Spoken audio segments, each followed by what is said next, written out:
Keep yourself in the loop of everything football on the Golden State Media Concepts Football Podcast. The latest news on and off the field, be it college football, Big Ten, SEC, Big 12, Pac-12, ACC to the NFL. We've got you covered. Listen to the Golden State Media Concepts Football Podcast.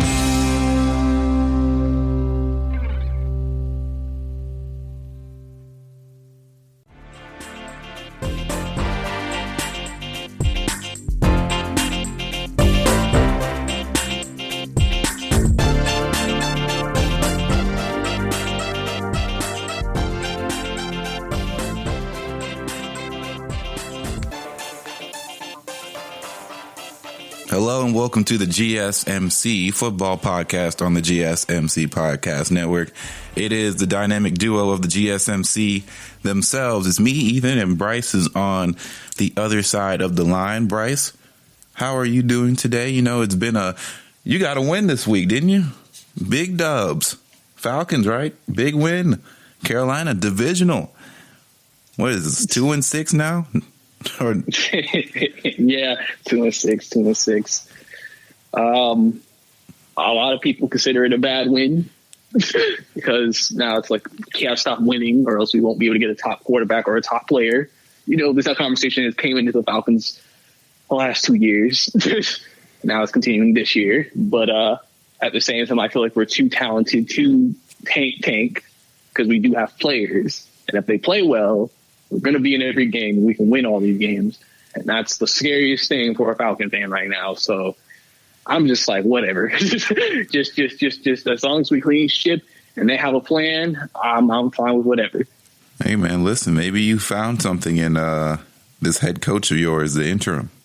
Maybe Please don't say that. Maybe we need a clean house. maybe you retain him. Who knows? Please, no. Listen, I remember the person who covers us, one of the people who cover the Falcons on Twitter, he said, Raheem Morris should be 3-0 right now, and I want absolutely nothing to do with this coaching staff and him gone. Yes, sir. And that's how a lot of fans feel. I was like, great that you should have been 3-0, but yeah, you still need to go. Wow. That's crazy. Well, I mean, if you look at it that way, you should say that the Falcons should have a winning record, and you could still say that Dan Quinn needed to be gone. Because they probably should have had at least 500. I mean, we should have started. We honestly should have started probably 3-2.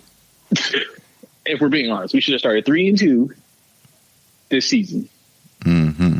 And then Dan would probably still have a job if that happened. But we'd be 3-2. Then we would play these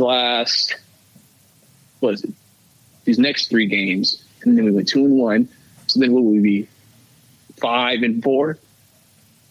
So, I mean, we certainly be in the playoff race right now, but, you know, it is what it is. I'm not really. It's just like, you knew that was the case with Dan Quinn. We ain't winning these games. We are the Chargers East. So we gotta jump shit. We gotta clean house, get a new culture in there, start this thing back over.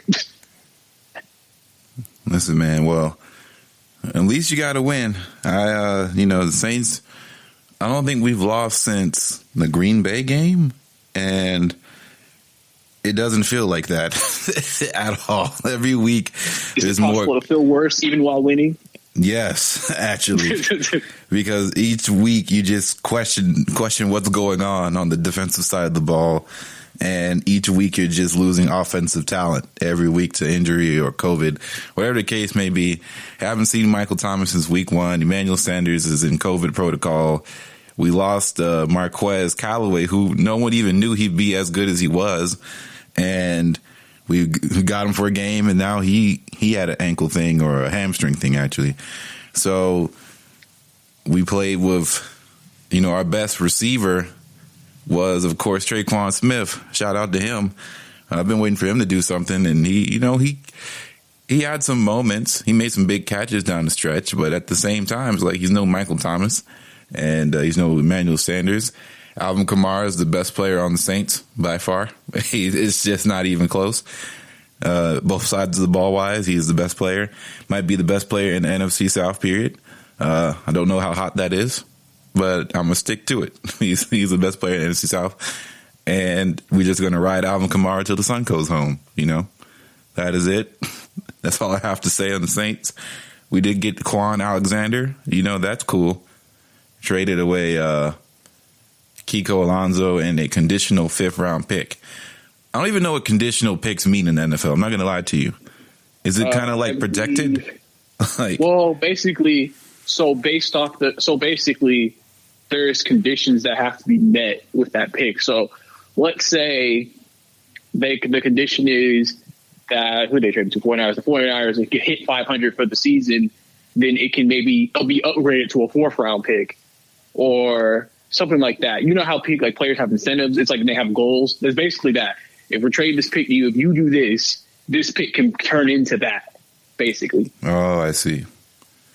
Okay. So it's like conditions for the team. So like if the 49ers end up being like horrible, the pick might be upgraded to a higher pick. Exactly. Or maybe they might attach something to Kiko, like if Kiko plays 50% of your snaps the rest of the season, this pick will become this pick, stuff like that. Got you. Understood. Wow. We just learned something here on the pod because honestly, I thought it was like one of those trade picks, like, you know, in the NBA where you trade your best or something like that, or like it was a protected pick. So if, you know, the Saints are in like, I don't know, the top 10, the pick does not go to the 49ers or something like that, you know. Mm-hmm. But yeah, man, let's get right into it. There's a lot to talk about, and we're going to try and do conference to conference here and then just keep moving forward. The NFC had a bunch of games, of course, like they do every week, but there was like a big time, I guess, NFC bout between the Saints and the Bears, and it was probably the most anticlimactic game of the week we've had this week or this year so far, wouldn't you say?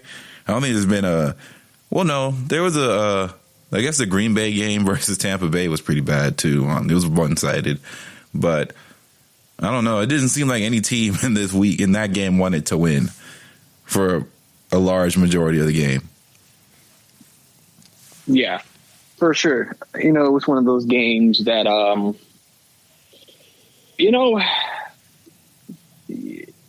at first, talking about the Bears game, it feels like every game for the Bears is ugly and anticlimactic. It's never exciting. It's just like, yeah, there you go.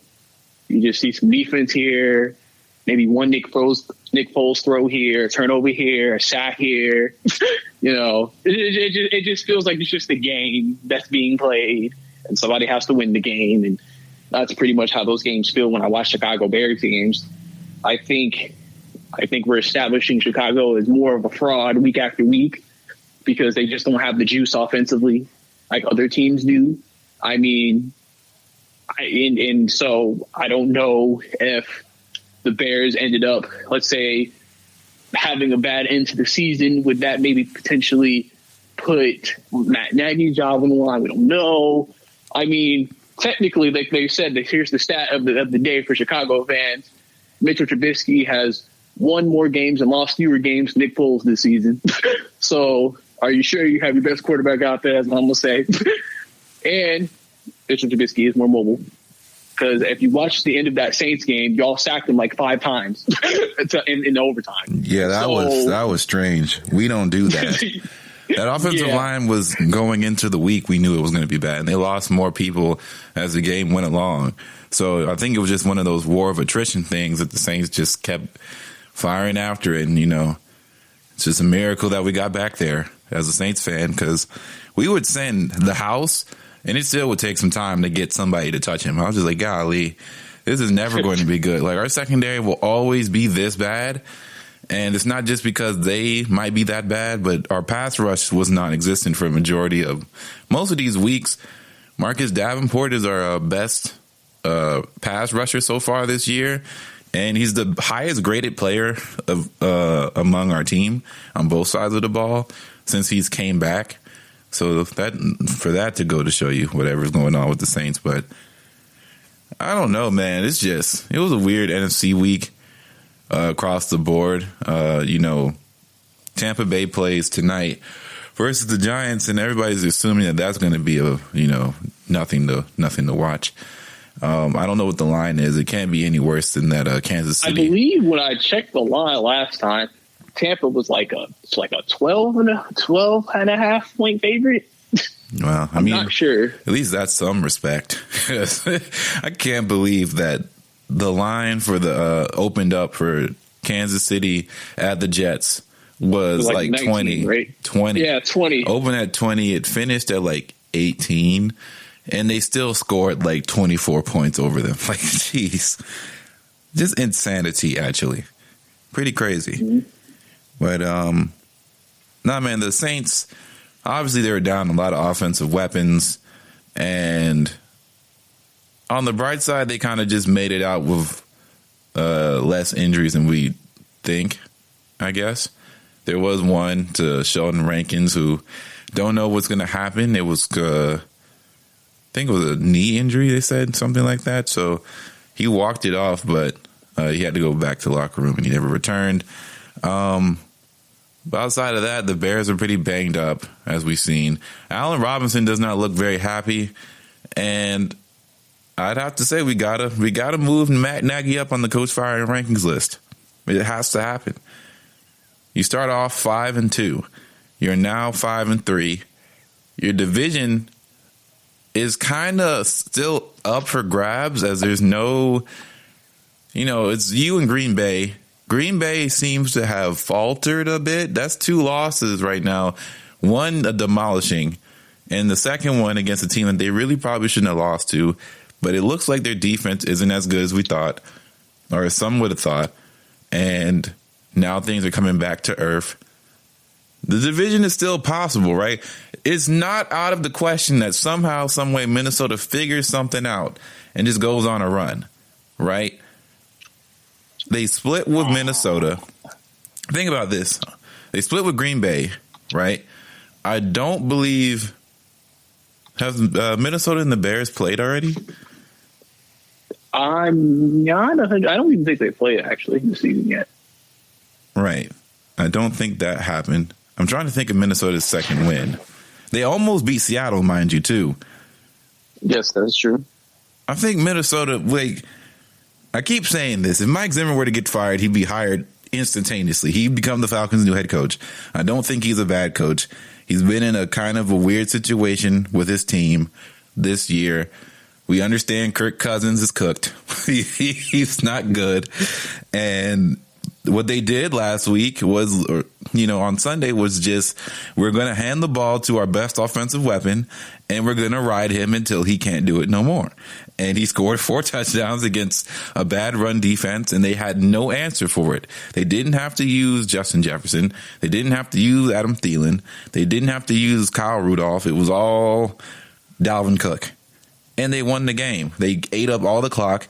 And even then, Aaron Rodgers almost had a chance to win the game with a Hail Mary. But even then, it didn't happen. So Minnesota gets a big win. And it's, if they lose that game, their season is done. And you could argue their season is still already done. But with Detroit, taking a loss to Indianapolis in a bad fashion too, it's not 100% out of it for them to do something in that division.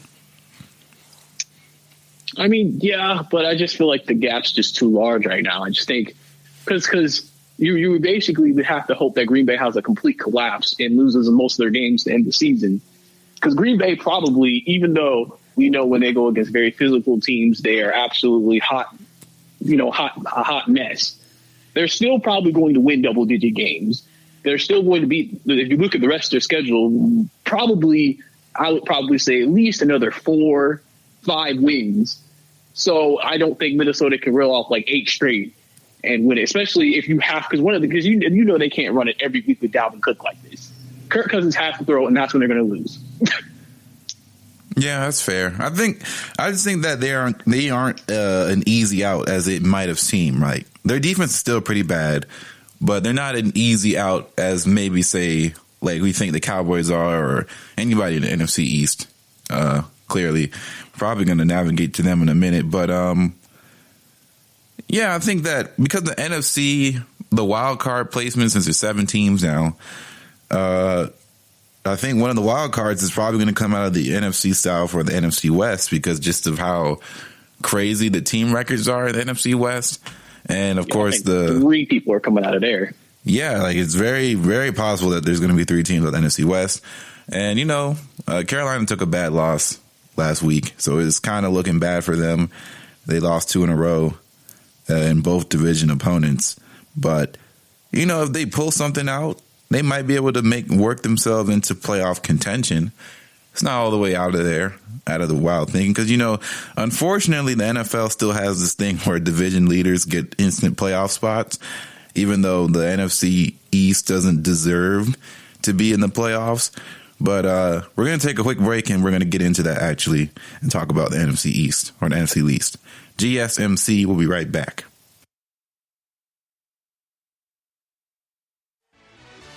Are you looking for help for your fantasy football team? Check out the GSMC Fantasy Football Podcast. Get today's best advice on who to start, who to sit, even who you should draft. From sleeper picks to red-hot lineups, they got it all covered for you. That's gsmcpodcast.com/fantasy-football-podcast. We'll cover traditional leagues, dynasty, PPR, even IDP leagues. When you need fantasy help, there's just one show to hit up. Don't forget to like them on Facebook and follow them on Twitter. Visit gsmcpodcast.com for more info.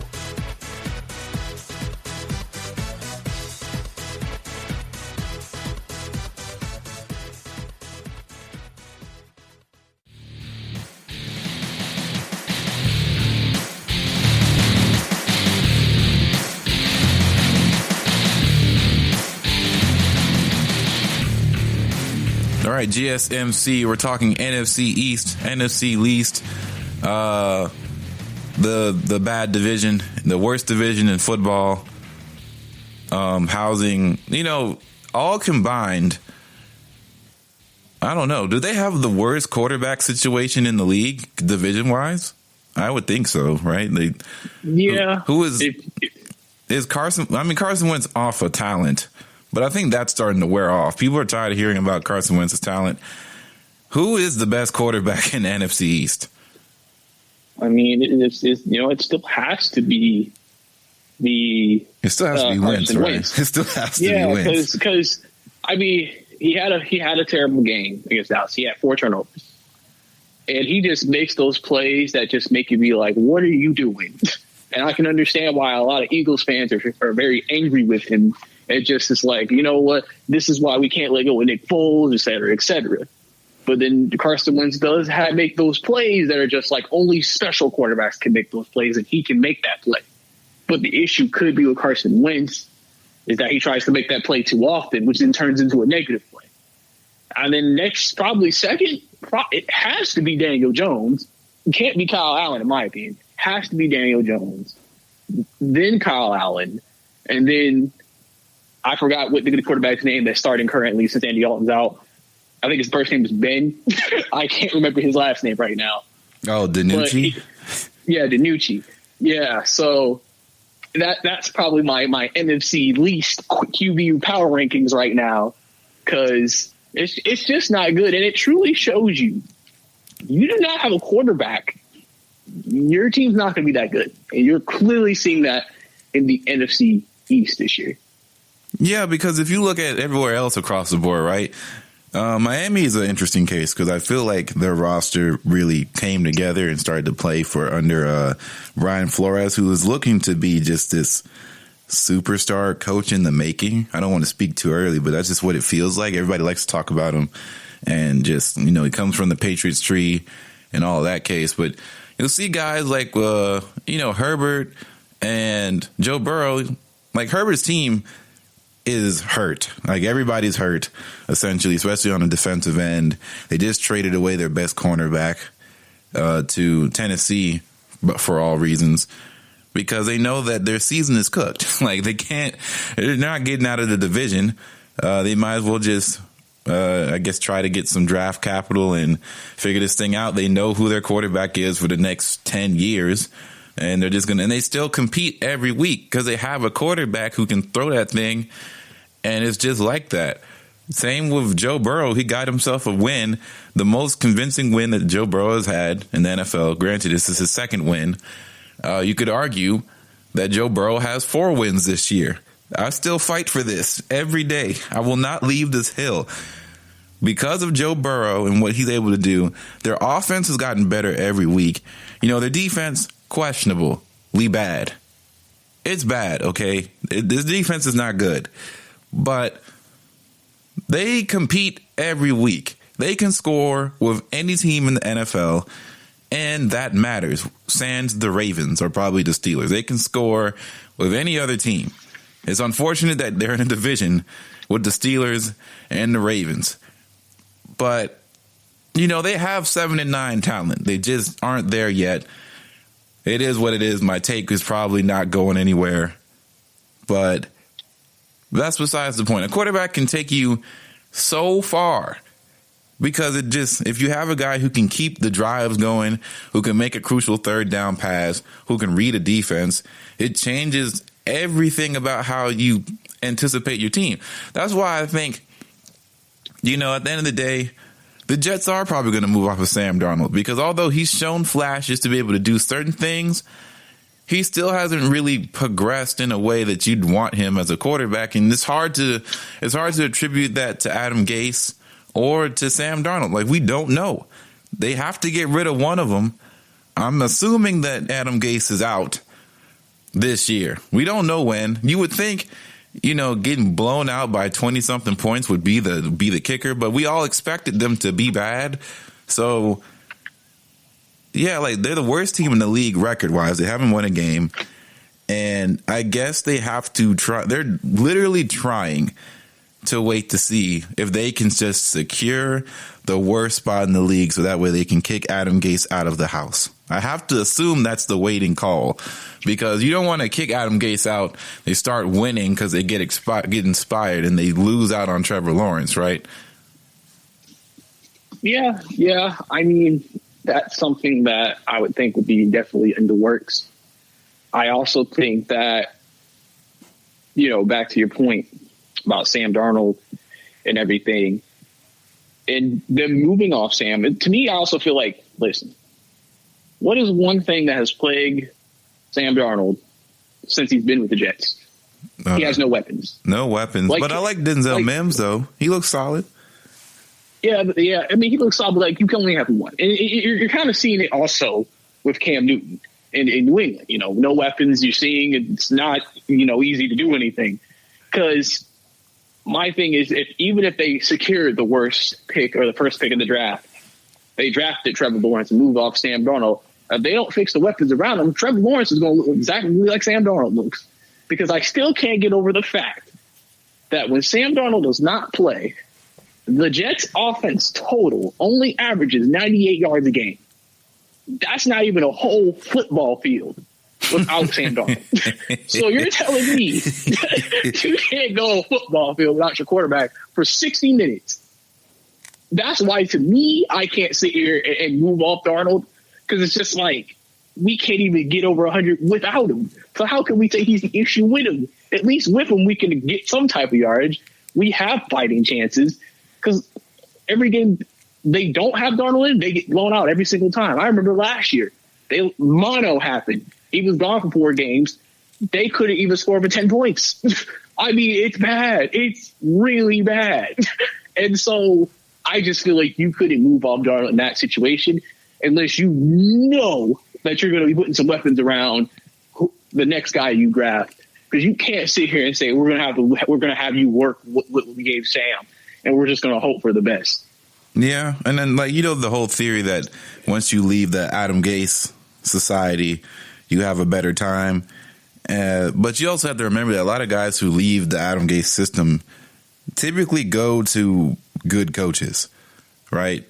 We saw with, Le'Veon went to Kansas City, and it's not like he's lighting it up in Kansas City, but we understand that Andy Reid is a top 5 coach in the league. We understand that Mike Vrabel is a good coach. We're understanding that, Brian Flores is turning to be a really good coach. And, a lot of guys, once they leave the Adam Gase scene, they kind of just break out and change the way that they've been perceived as players, and it makes Adam Gase look even worse as a head coach. And this is not an Adam Gase, I'm not sticking up for Adam Gase here. He's not good by any stretch of the means, but it's not like these players are going to like a probably equally worse team and just having a large amount of success. They're going to good, like well-coached, well-organized organizations. And the Jets are the worst organization in football, top 5 in pro sports of being the worst franchise. Like, this is horrible. I don't think the Jets have been good for like a long time. They haven't been good since the Rex Ryan years. And you could argue that those were flukes. Like, those just weren't, those weren't real. Like, that's just. And did you see that post that Jets linebacker made after he was traded to Pittsburgh? I don't know if you were able to catch it. I think I saw it. I don't remember it. Remind me.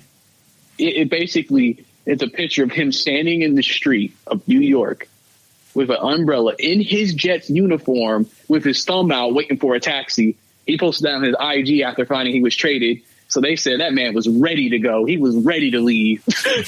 He said, I ain't want to get out the uniform. Get me out of here. Listen, this is like, remember when that dude retired in the middle of halftime on the Bills? Yeah. That man said, you know what, I'm done. I'm like, done? We got out of the half. Said he retired at half. I would not be surprised. Like, if there was just a time for someone to retire at half, it has to be the Jets, right? It has to, like, I just would be like, yeah, this isn't for me. Like, this isn't for me anymore. I'm done. Like, that's still one of the craziest things I've ever seen in football, is just retire halfway. That's just something that you talk about with your friends that you just imagine no one would ever do, and someone just does it. Yeah, it's wild for sure. But let's bring it back to the NFC East. Someone has to come out the division. Of course, this is the first game the Eagles have played with Dallas this year, and they're going to have to play again. It's not like Dallas is going to get any better, I don't think. I guess the biggest question is, what can the Eagles do to make themselves, any better of a playoff contender? Because they're going to make the playoffs at this point. I have a hard time believing that the Washington football team is going to just start racking up wins, even though they get some weird wins these days. And the Giants just aren't prepared to win anything yet offensively. Their defense isn't that bad, but offensively they just don't have it. Offensive line is a mess. Daniel Jones is a turnover machine, and they don't know Saquon, and they don't really have a big time wide receiver threat. They're just not ready. So it's obvious that the Eagles are going to try and get out of this division and take that spot that should belong to somebody else in a different division. But let's say the Eagles get hot, right? We've seen this story before. The team that probably doesn't belong gets a little hot. They start making some plays. And unfortunately, even though it's kind of annoying to say, Carson Wentz when he is on, he can make throws that only a few players in the league can make. And we see it pretty much every game where he does something. It's like, and that's why he still starts for the Eagles, because he can do that. It's just that he can't, either he tries too hard, or it's just that I don't know what goes on. Like, he is just the strangest player to try and evaluate every week, because you can argue and say that he's trying to do so much because they have so little. But at the same time, it's like, why do you have to force things against the Dallas Cowboys, who look like this? And you have 4 turnovers against the Dallas Cowboys, who look like this. Yeah, it's rough with wins. First things first. The Eagles, to be more competitive also, they need to get healthy. We know about their just injury issues the last 2 years. Whoever their training director is, whoever is over that, they need to fire it, restart that entire part of the staff. Because everybody getting hurt 2 years in a row is an issue. But they need to get healthy. Deshaun needs to get back. Alshon needs to get back. Miles Sanders needs to get back. They seem to have found a gem in Travis Fulgham. He seems to have came as the number one guy for Wentz. He's making plays, kind of like Greg Ward Jr. did last year. And then, we'll see if Wentz gets back. Goddard just came back. So if they can get healthy, they can at least be interesting. They could be more competitive if they did go against a really good team. Because if they get in, they're going to be a 4th seed, which means I think in the seeding system, that means they would play the 5th team. So whoever the 5th seed in the NFC is, they would play. Which right now is an NFC West team.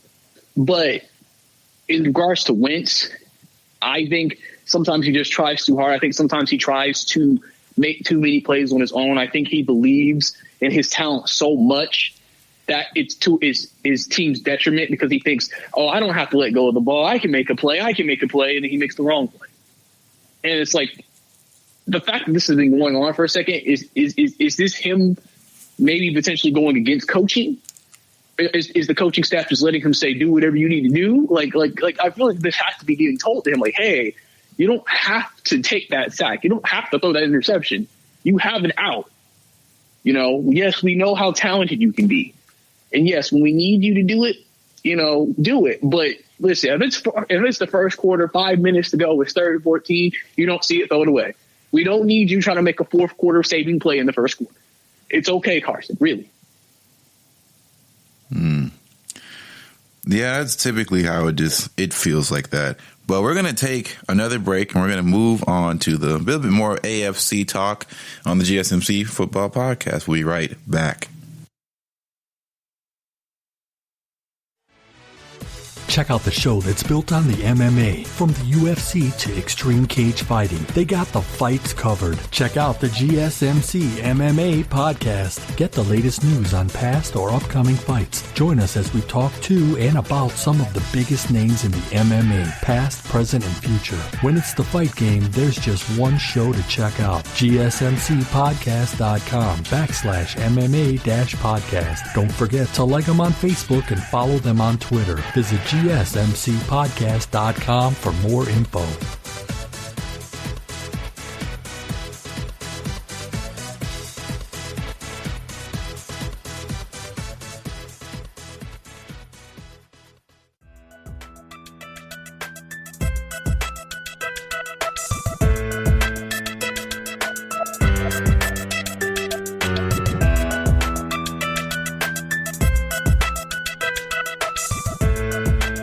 All right, GSMC Football Podcast. We're about to crack open into the other conference. It's like, we're about to get into the second egg in our little bit of Tuesday breakfast here at the GSMC NFL Podcast, or Football Podcast. We try to talk about college sometimes. But, Brice, did you watch Tua's performance? And, it kind of feels like Tua was a bit outshined just by just how bad golf was. But I have a question. How much better would the Rams be if they had Tua over Jared Goff? Like, if the roles reversed, what do you think happens in that game? Well, that kind of goes into like what I was going to get into. So here's the thing. I think right now Goff is still the better guy. Right now. Because one thing I have to point out to some people who may have looked at Tua's performance yesterday and start to question if he can play is we have to remember this man has not played football in 1 year. He has not taken a live, actual football snap in 1 year. So he's getting the rust off because he hasn't played in so long. He's getting used to the speed of the game. And so and it has been evident that the Miami game plan was to protect him yesterday. So it's not like this man was asked to go out there and light it up, and then he just couldn't. They gave him a lot of conservative play calling, stuff like that. So right now, to answer your question, Goff would still be better in that situation. But also, if you want to get into the game, I don't think it would have made a difference who started, because you saw that Miami defense ferociously just keep getting past the offensive line of the Rams multiple times. Jared Goff literally would snap it, then he's getting smacked. So, I mean, there's really nothing you can do about that, to me. The problem is Goff in those situations. His issue is he's about to get smacked, and instead of doing the Tom Brady thing and just going to the ground, he'll just throw it, and then he gets intercepted, and that's where we're like, what is Goff doing? What is this man doing? He is costing his team, and he's just not good enough. This is why people say that. Remember, Brian Flores was the defensive coordinator in the Super Bowl when they faced the Rams. He knows the exact blueprint to beat Jared Goff, and he just said, all right, we're going to do this. He probably took that game plan out the recycle bin and said, all right, guys, this is what we're doing. This is guaranteed to win us a game, and it won him another game. Now, going back to Tua, I think Tua, to me, we don't need to jump to conclusions. We need to give him some more time. Let him, develop. Like I said, get used to the speed of the game. I heard they're going to open up the game plan a little bit more against Arizona this next coming week. So we'll see if he makes progression. The one thing you want to see with young quarterbacks is, do you see progression? If he's looking this way this week and the next week and the next week, then you can start to have concerns. And then also goes into that report that was from Adam Schefter about the reason why they went ahead and benched Fitzpatrick, even though he was playing really good, was because with Houston being as bad as they were, the Miami could have a top 5 draft pick. That means you're in the Trevor Lawrence, Justin Fields sweepstakes. If Tua does not play well, I've been watching Miami since Brian Flores has been there. They're not afraid to move off of guys if it ain't working, even if it's a short sample size. If Tua does not play well in these last 10 or so games, they will not hesitate to move off Tua and draft Fields or Lawrence. So you can say there's even some pressure on Tua to improve during these next 2 weeks as well.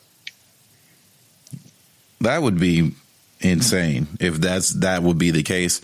What I will say, though, is this. When I watched Tua, I don't think he didn't look I don't think he did not look sharp.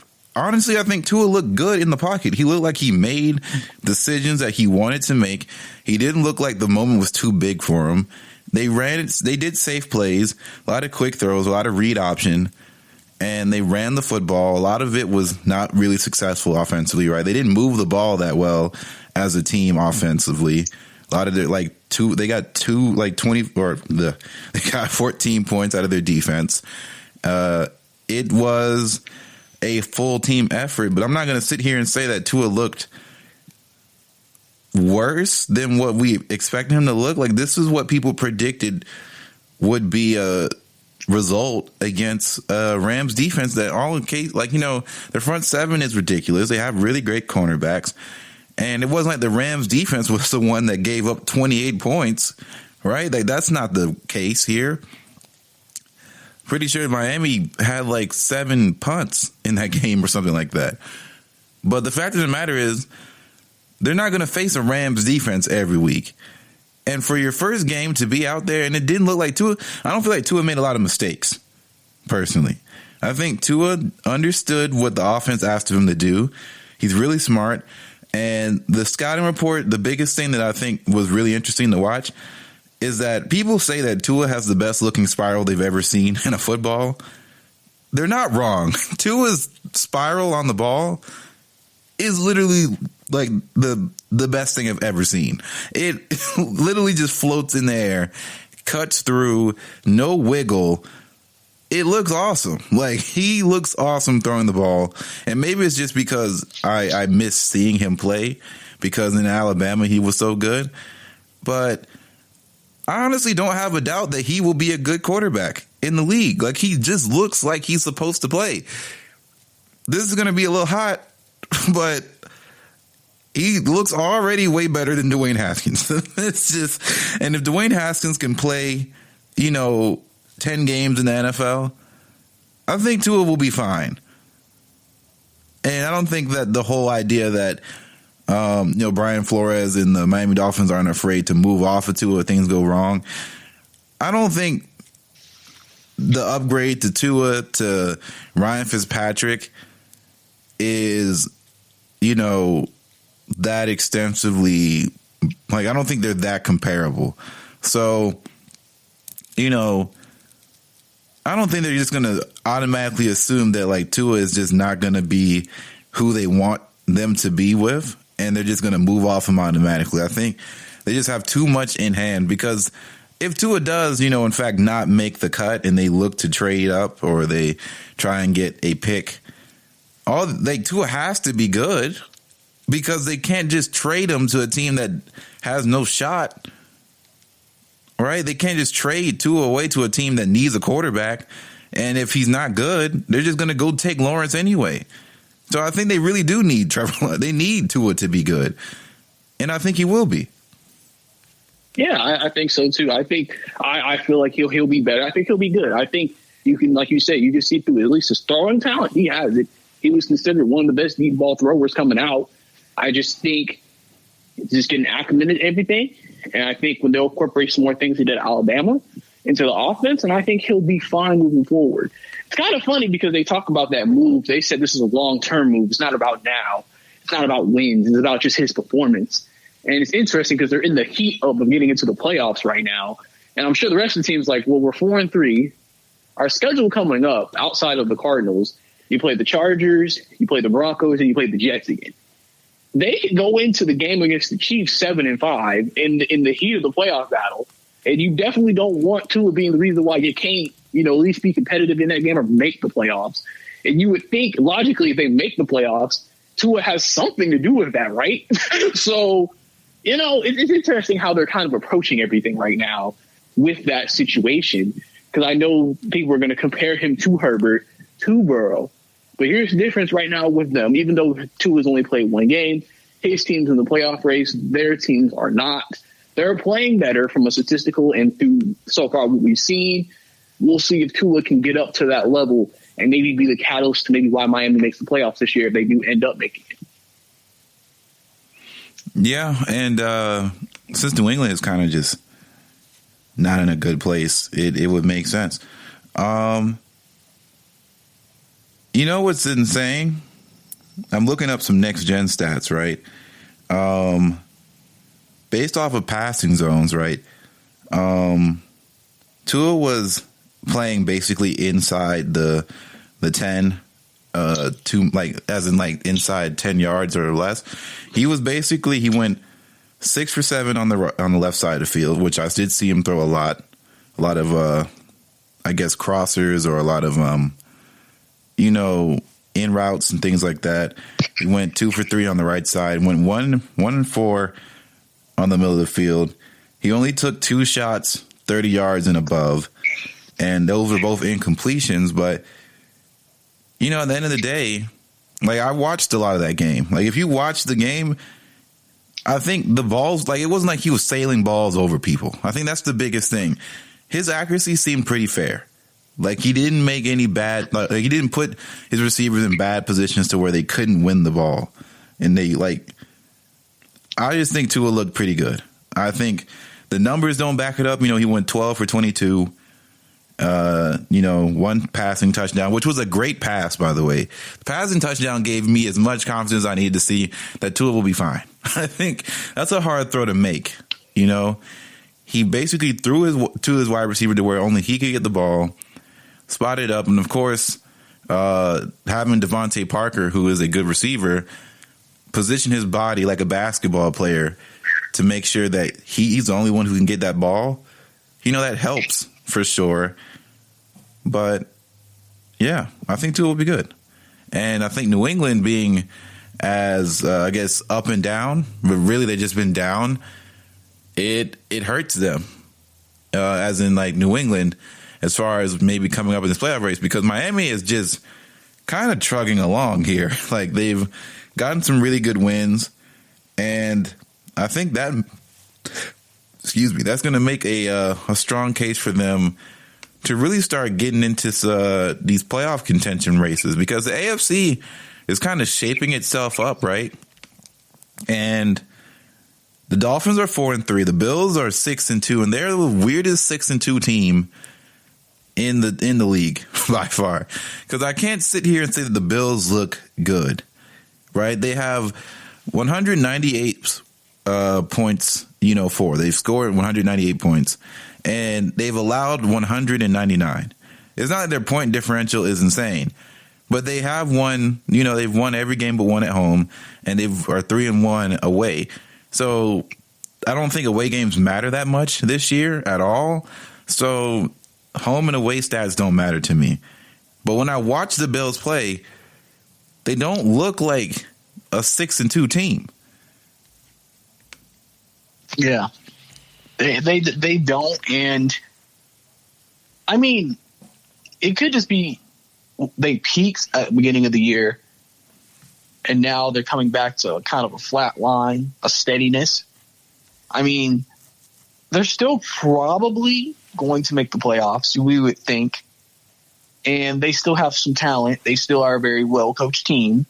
We just have to see how they progress kind of moving forward. Their only real competition in the division is Miami. So if Miami does catch fire, Buffalo does have to be on their game.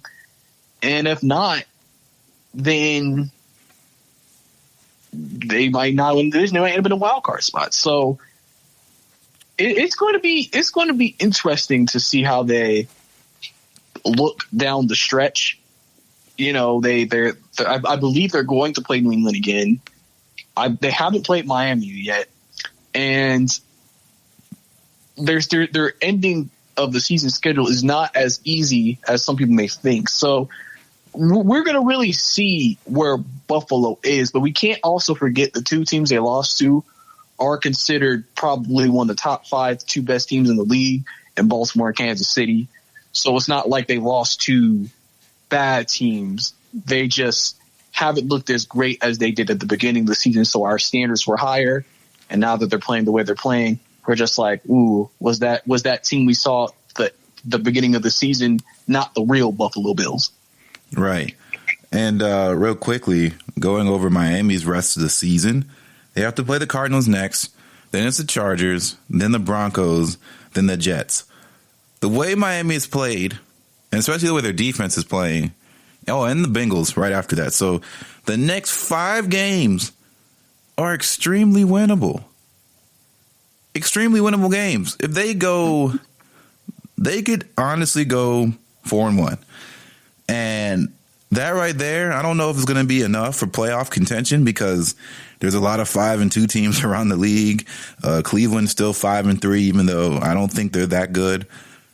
It's a possibility that that the Dolphins could sneak in that wild card spot and really make some things shake.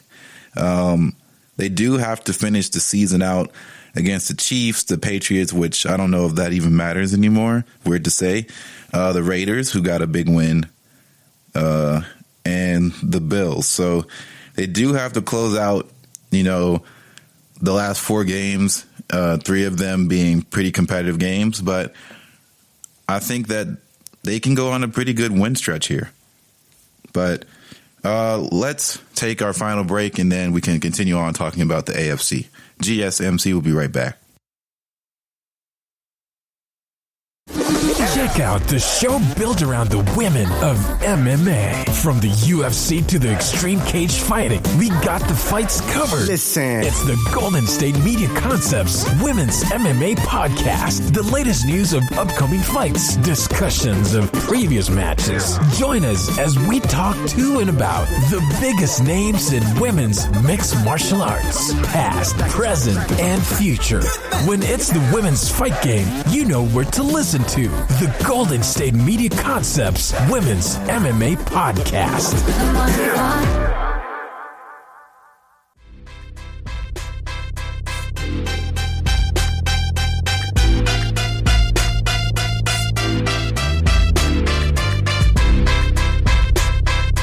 All right, GSMC Football Nation, we're back, and we're talking AFC football. Brice, how did you feel about the big heavyweight bout, Steelers versus the Baltimore Ravens? They don't like each other. It got nasty a couple times, and the Steelers ended up coming out on top in a game that basically went down to the last drive and the last play of the game, and it was thrilling all the way through. It feels like a typical Pittsburgh and Baltimore game, we know that Pittsburgh's defense is legitimate, as we saw again yesterday. We know that Lamar Jackson struggles from behind, which we saw again yesterday. And I think that if you look at the stat line, Baltimore dominated that game. They had over 250 yards on the ground. They had time of possession. They had more total yards. Pittsburgh's offense really did struggle yesterday. No, Big Ben was not good. Exactly. But it was because of the 4 turnovers they caused, gave them the shorter fields, and they were able to take advantage, and that's what gave them the win. If you're Pittsburgh, you're feeling fantastic today knowing we didn't play a good game and we won and we beat our division rival. That pretty much the way they're playing might have clinched the AFC North for them unless the Pittsburgh just falls off and Baltimore continues to win. So for if you're Pittsburgh, you're looking at this, and right now it's all steam going towards the number 1 seed, because remember, only number 1 seeds this year get bye weeks, and Pitt wants to establish themselves as the best team in this division. And they want to get that number 1 seed, get that week off, and then let everybody battle it out.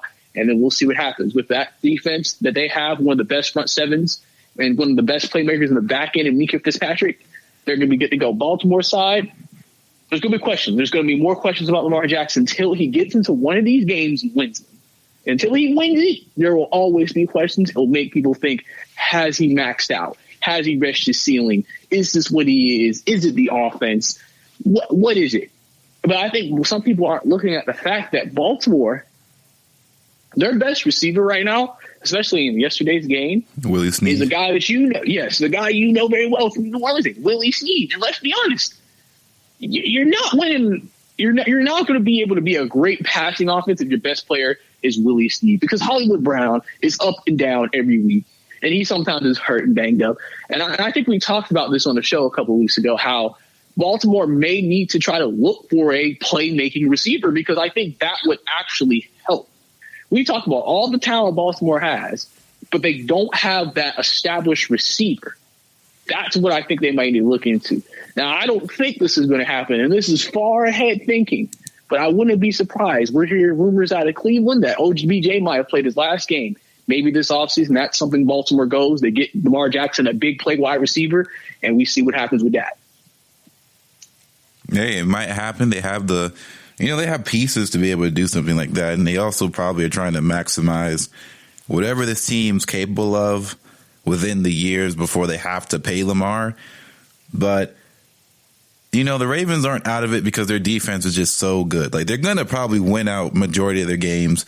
I don't really see, another loss on their schedule when I look them up. Same thing with Pittsburgh, though.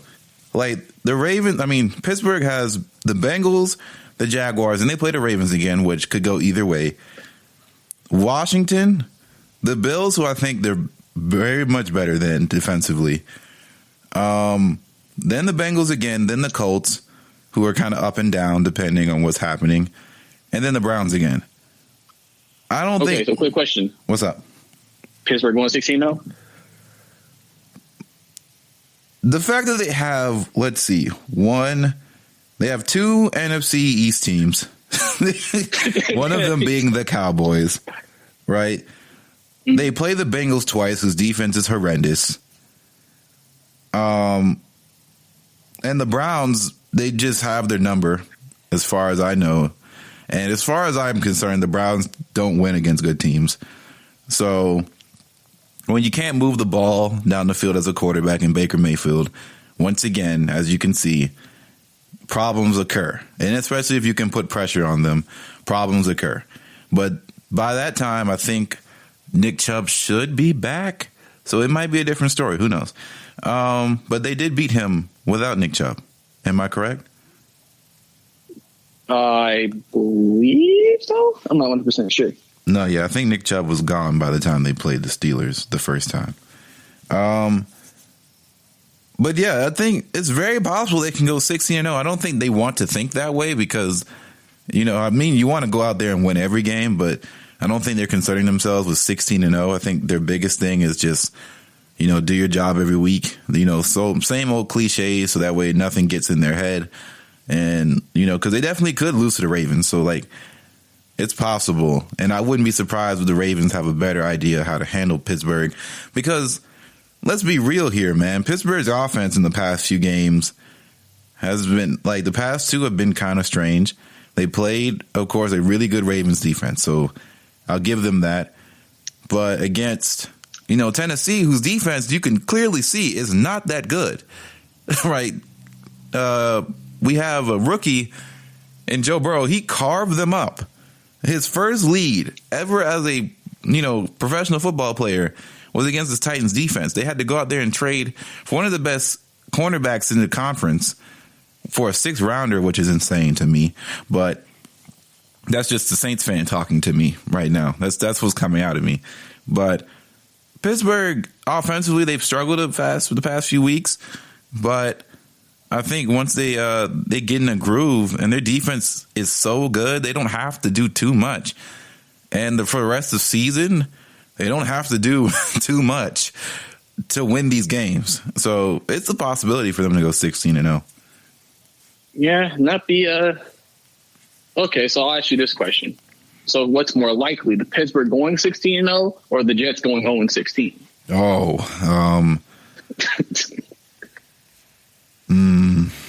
Well, it would be a shame for me to just not look at the Jets' remaining schedule and to answer that question, because I feel like the easiest answer is to say that the Jets, just because they're just that bad.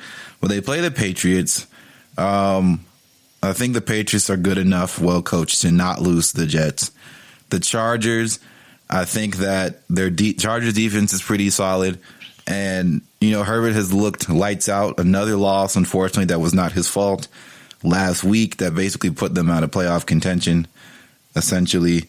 They play the Dolphins, and they play the Raiders. Then they play the Seahawks, the Rams, the Browns, and then the Patriots again.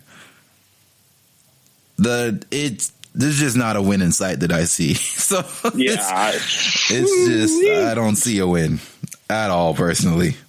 Like, just not there. Yeah. So I think it's crazy. But I don't know. So they would be the second team within the past 10 years to go 0-16. That's crazy. Yeah, it's very possible that they go 0-16. They may sneak a win somewhere. Like, say if the Patriots just mail it in. It's just hard to think. But their season, essentially, they're not going to the playoffs. Mm-hmm. Because of what's going on in the AFC North. It's just too many teams that have decent records. They can't, like, they have to win the division, and they are so out of it. Like, they're just so out of the division now.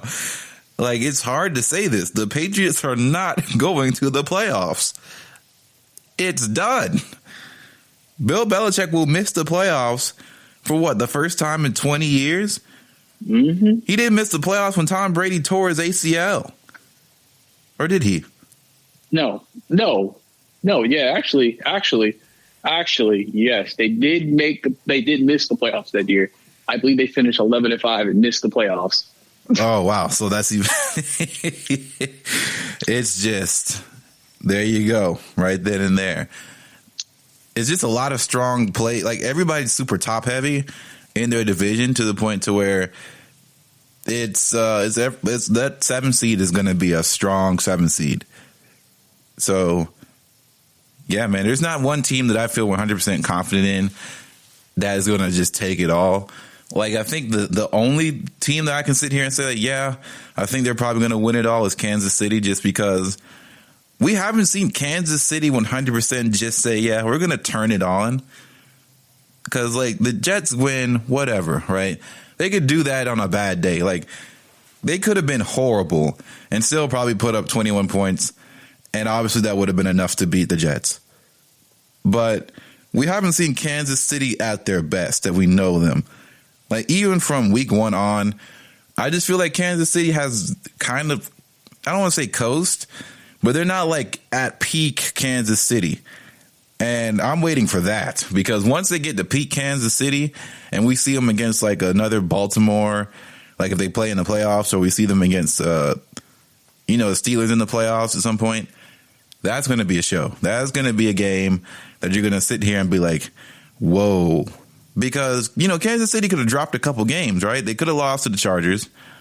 in Herbert's first game. It's a possibility. And they already took one loss.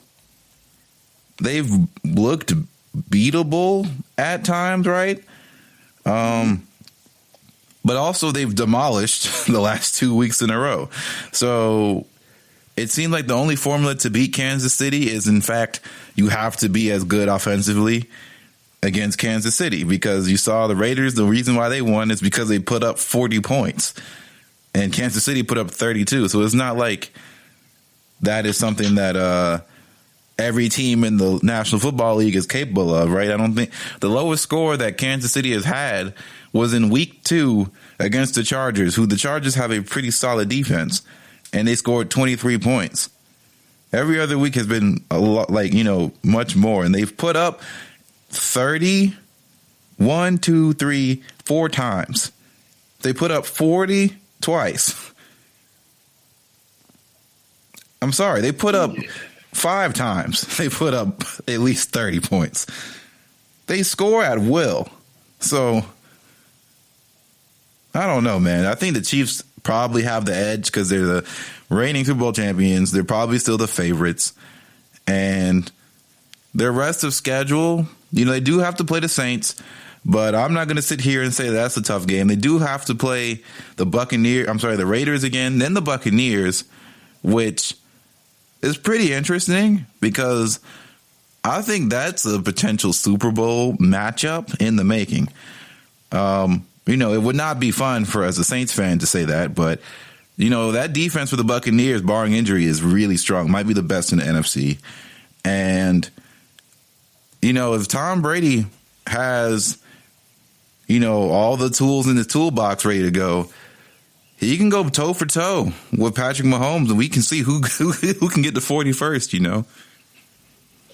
Oh, for sure, man. And Kansas City just their biggest obstacle, I think, at this point is themselves. If anything happens, unless barring injury, it would be themselves. They seem like they can run it, they can throw it. Their defense makes plays. And they seem like the complete team. That's why I would be really intrigued to see that matchup with Pitt, because they can get after the quarterback. They're going to be able to get after Patrick. And if they wanted to run the ball, they could go and stop the run. And it's going to be those wide receivers against that secondary. And Pittsburgh's secondary is not a slouch. And so that's going to be a very interesting matchup. And then we'll have to see what Big Ben does on the offensive side of the ball. AFC, it's easy to say Kansas City, because they're the defending Super Bowl champions, like you said, and they got Patrick Mahomes and everybody. NFC, that may be more up in the air overall because we don't really know who the true definitive team is. It feels like every good team in the NFC has a hole. Green Bay, not physical enough. Seattle, their defense. I mean, I guess the most complete team is Tampa Bay, technically, and they don't even have the best record in the division. I mean, the entire NFC. So we'll have to see how it all, I guess, comes together when we get close to the end of the season. Because usually by week 13, week 14, you kind of have an idea of just these are the teams and these are not the teams. And then you got that 1 or 2 teams that are fighting for a playoff spot that might do something if they can get there. Yeah, for sure. But we're going to have to leave it at that.